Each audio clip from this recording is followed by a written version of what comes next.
మనసులో చోటిస్తావా పార్ట్ 3 అండి. ఇదేంటంటే మనకి నిన్న కాలేజ్‌లో జాయిన్ అవ్వడానికని జెప్పేసి చెల్లికి, మరదలకి ఇద్దరికీ కలిసి కార్డ్ ఇచ్చేస్తాడు షాపింగ్ చేసుకోమని. అవునా?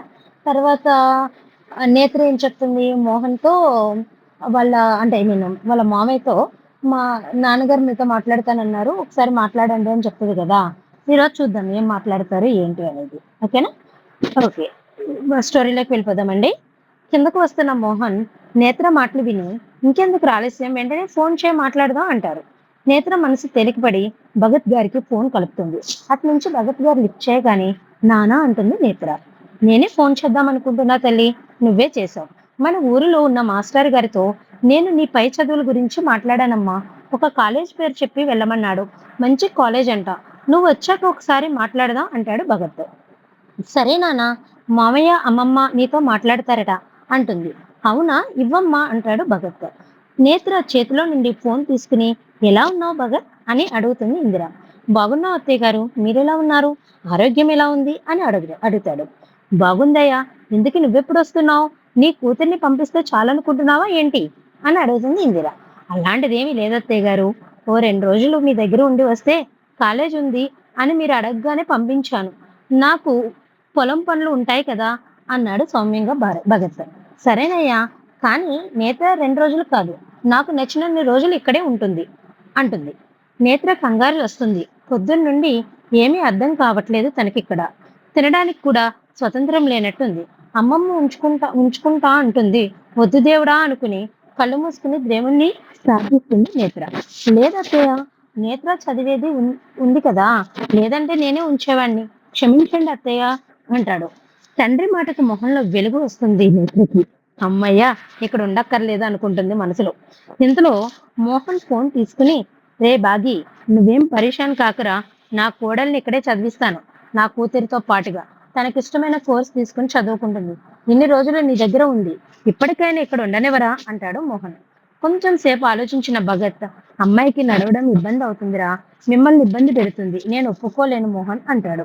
కొత్తగా వచ్చిన ఈమెకు డాడీ అంత ఇంపార్టెన్స్ ఇస్తున్నారేంటి, నాతో పాటే చదివిస్తానంటున్నారు.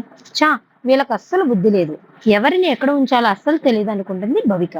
తనకంటే అందంగా ఉన్న నేత్రని చూసి కుళ్ళుకుంటూ, కాలు నడవడానికి రాదు కదా అనుకుని మనసులో మురుసుకుంటూ ఉంటుంది లావణ్య.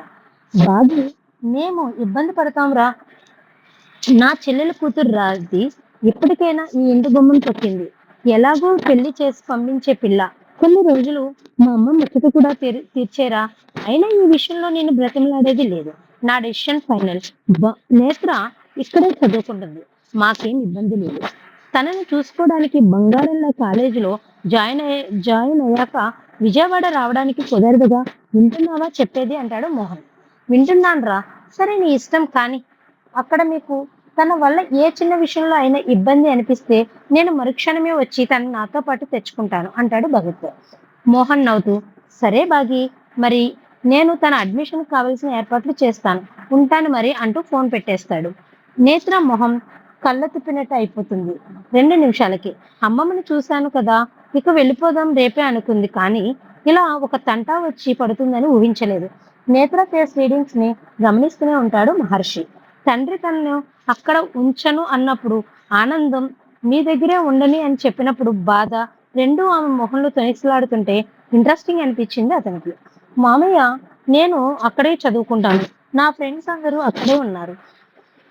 మామయ్య, ఇక్కడే నాకు అంత ఏమీ తెలీదు. నేను రేపే వెళ్ళిపోదామని చెప్దాం అనుకున్నాను, కానీ మీరు నాన్నతో మాట్లాడాక చెప్పాలని ఆగాను. రేపొద్దున్నే వెళ్ళిపోతాను మామయ్య అంటుంది నేత్ర. ఇప్పటి వరకు మీ నాన్న ఇప్పటి వరకు మీ నాన్న, ఇప్పుడు నువ్వా? ఫ్రెండ్స్ ఏముందిరా, భవిక, లావణ్య ఉన్నారు. నీతో ఉండడానికి వాళ్ళతో మాట్లాడి ఫ్రెండ్షిప్ చేయి. ఇక్కడేమి తెలియదంటావా? సిటీ మొత్తం తిరిగిరా, డ్రైవర్నిచ్చి పంపిస్తాను, అతనే నీకు అన్ని తిప్పి చూపిస్తాడు అంటాడు మోహన్. చేసేదేం లేక సరే మామయ్య అంటుంది. నీ సర్టిఫికేట్స్ ఇంటి దగ్గర ఉన్నాయా తల్లి అని అడుగుతాడు. లేదు మామయ్య, నా దగ్గరే ఉన్నాయి, వాటిని నేను ఎక్కడికి వెళ్తే అక్కడికి తీసుకువెళ్తానంటుంది.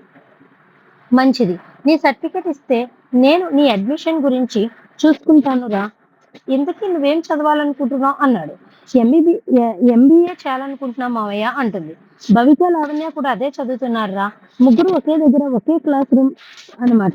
సరే, మహర్షి తన అడ్మిషన్స్ కి ప్రాసెస్ అంతా పూర్తి చేసి భవిక లావణ్యతో పాటుగా తనను కూడా క్లాసెస్ వినేలాగా చూడంటాడు. సరే నాన్న నేత్ర వైపు చూస్తాడు. ఏడుపు మొహం చేసుకుని కూర్చున్న తనతో, నేత్ర నీ సర్టిఫికెట్ ఇస్తే మిగతాది అంతా నేను చూసుకుంటాను. నువ్వు కాలేజీకి వెళ్ళడం ఒకటే ఉంటుంది అంటాడు. లేదండి, నేను కూడా అడ్మిషన్ ప్రాసెస్ లో అక్కడే ఉంటాను. నాకు కూడా తెలియాలిగా. ఇప్పుడంటే మీరు ఉన్నారని నేను ఊపిరి తీసుకోవచ్చు. కానీ మళ్ళీ ఇలాంటి సిచ్యువేషన్ వస్తే నేను చూసుకోవాలి కాబట్టి నన్ను కూడా తీసుకువెళ్ళండి అంటుంది నేత్ర. సరే, రేపు మార్నింగ్ 9కి రెడీగా ఉండు. అడ్మిషన్ తో పాటుగా క్లాసెస్ కూడా రేపటి నుండే అటెండ్ అవుదురు గాని అని చెప్తాడు మహర్షి. సరేనంది నేత్ర. కానీ అక్కడ ఉన్న లావణ్య, భవిక, చందన గారికి అది నచ్చలేదు. నేత్ర అక్కడే ఉండి చదువుకోవాలని మోహన్ పట్టుపట్టడంతో చేసేదేం లేక నేత్ర దగ్గరికి వెళ్ళింది చందన. నేత్ర అంటూ డోర్ తడుతూ పిలిచింది చందన. రామం రామం రామం అంటూ పిలిచి వచ్చిన చందనని బెడ్ మీద కూర్చోబెట్టి ఆమె ఒడిలో తలపెట్టుకుని పడుకున్నాడు మహర్షి. ఏంటి మా, ఏదైనా చెప్పాలా అని అడిగాడు మహర్షి. అవును నాన్న, ఆ పిల్ల నేత్ర ఇక్కడే ఉంది. చదివించడం నాకు ఇష్టం లేదు నాన్న. మీ నాన్నకి చెప్తే కుదరదంటాడు. నా మాట వినడు. నువ్వు చెప్పు మహర్షి అంటుంది చందన. అదేంటి మా అలా అంటావు? నేత్ర డాడీ వాళ్ళ చెల్లె కూతురు. తన నీకు కోడలవుతుంది కదా.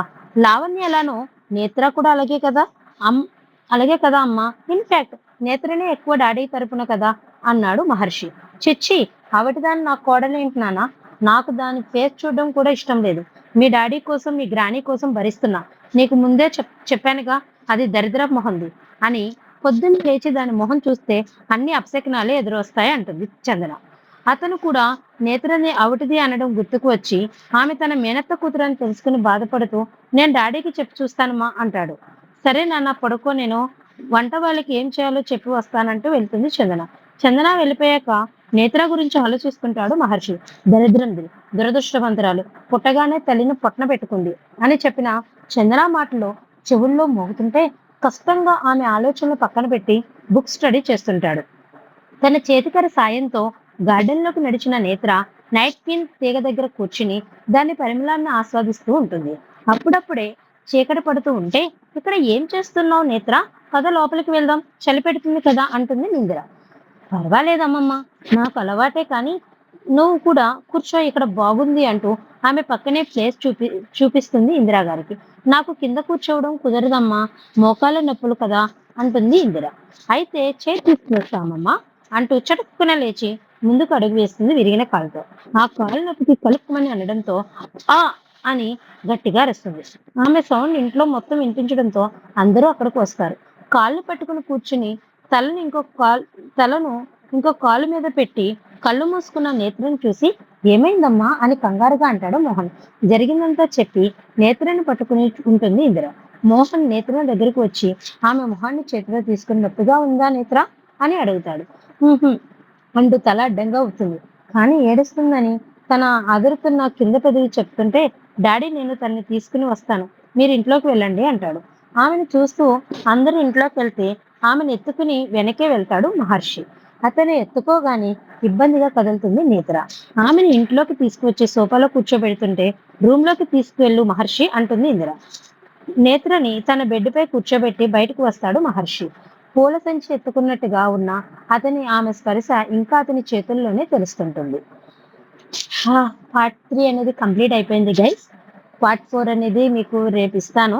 కానీ మీరు చూస్తున్నారు కానీ మీరు ఏంటంటే లైక్ చేయట్లేదు, సబ్స్క్రైబ్ చేసుకోవట్లేదు. సో కామెంట్ ఇచ్చినా నాకేంటంటే ఒక మోటివేషన్ థింక్ అనేది వస్తుంది కదా. మీరు ఇస్తేనే కదా నాకు మోటివేషన్ అయ్యి ఇంకా మంచిగా నేను అప్డేట్ చేసేది. అవునా? కొంచెం ప్లీజ్ చూసిన వాళ్ళు మీకు నచ్చితే లైక్ చేయండి, కామెంట్ చేయండి ఎలా ఉంది అనేది. Try to understand. Thank you.